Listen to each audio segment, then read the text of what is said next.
প্রায় কয়েক বছর পর জামাই ষষ্ঠীতে মায়ের বাড়িতে এসেছি।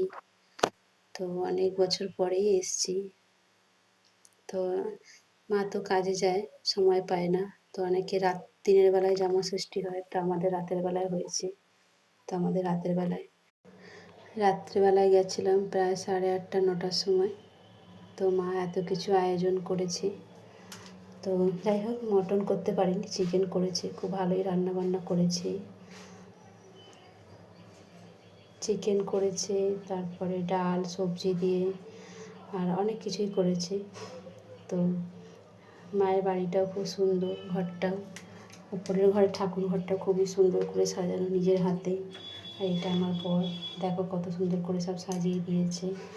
মাংস করেছে, ডাল করেছে, একটা ভাজা করেছে, এটা চচ্চড়ি করেছে, তারপরে রসগোল্লা ফসগোল্লা সব কিছু দিয়ে।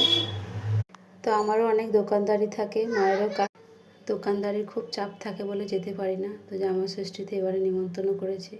তো প্রত্যেকবারেই করে, যাওয়া হয় না, এবারে গেলাম, ভালোই লাগলো, খুব মজা টজা এলো। ছোটো মেয়েকে বড় মেয়েকে নিয়ে গেছি, ওদেরও তো যাওয়া হয় না মামার বাড়িতে। তো এই ফাঁকে, জামাই ষষ্ঠীর ফাঁকে গেছি সবাই মিলে, খুব মজা হয়েছে, খাওয়া দাওয়া। বড় একটু খুশি, বললো রান্নাবান্না খুব ভালো হয়েছে। তো জামাই ষষ্ঠীর শুভেচ্ছা সবাইকে, টাটা বাই।